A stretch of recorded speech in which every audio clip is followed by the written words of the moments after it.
bands like Green Day who like it seems like they make a commitment to stay like do it yourself and like stay on a small label, sell out to a big label. Do you think like if you were offered a lot of money, would you think you like think you would like sort of like Green Day did? Do you think maybe change your views, or you think like? Let's see. Basically, number one, first and foremost, it's not impossible to find out what kind of people you're doing business with. You know, especially if they're really big. It's not that hard to find out that Warner Brothers is the same people as General Dynamics and that they make the War Machine, you know? It's like, that's pretty simple. Don't touch that shit with a 10-foot pole. I mean, also, what is standard practice in the large-scale music industry is really, a lot of it totally unacceptable to me. So it's like, I could think up hypothetical situations in my head and what I would do if, but I mean there's so many things that I've seen on like contracts like that that would just be totally unacceptable that I can't really imagine working with any of those sorts of groups of people. I mean, and also seems like a lot of independent labels are being able to start to move a whole lot of fucking records and maintain some integrity, just like, I don't know, these people and people that I work with, and Discord seems to have it really down, and lots of other people actually more and more all the time, it seems like. Do you think it'll start a trend in these days? Since Green Day signed, do you think people like I think if Green Day does well, I think there's gonna be a fucking hell of fucking those weirdos crawling around trying to fucking sign people, but we already came up with a contingency plan to deal with it. We're gonna kidnap them and fucking tie them up on the cross on Albany Hill.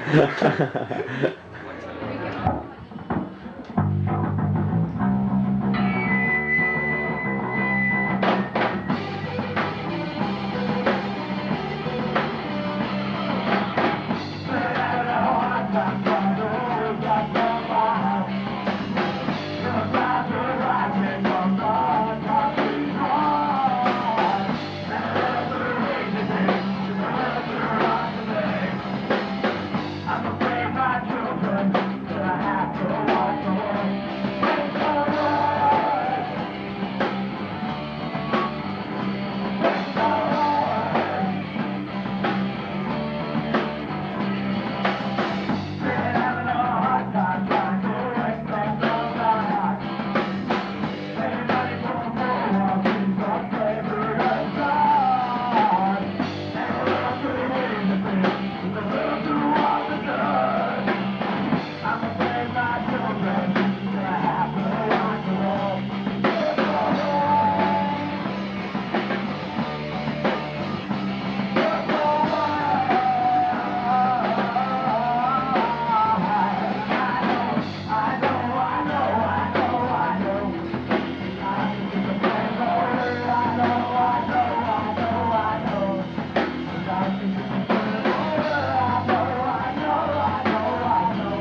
Yeah, I'd like to say that, I don't know, I guess in the last year or so, I've noticed a giant thing, which is that there's these giant established power structures consisting of particular people that make up like a class, and they play a game that's always been played by what's always been the same class of people, where it's like they'll come in a whole lot of different tricky ways, try and divide everybody up, and it's just the same old divide and conquer, you know, back to Roman times, back before that.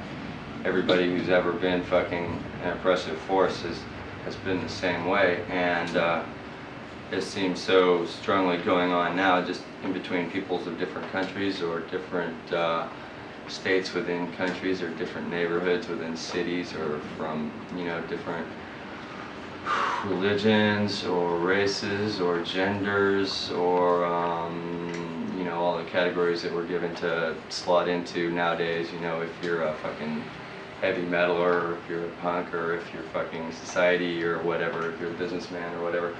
But so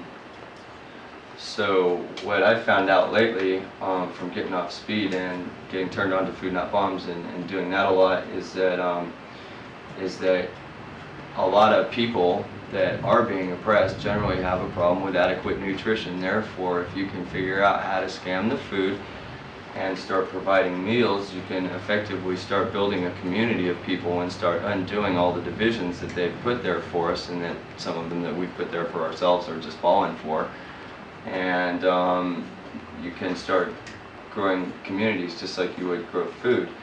And really the only reason that we're in such an unpowerful position is because that we're not together, because there are so many more of us in the world, just all over the world, than there are of rulers, that the only thing that needs to happen is for, you know, all of us to come together in a whole lot of different ways, and we'll be very strong.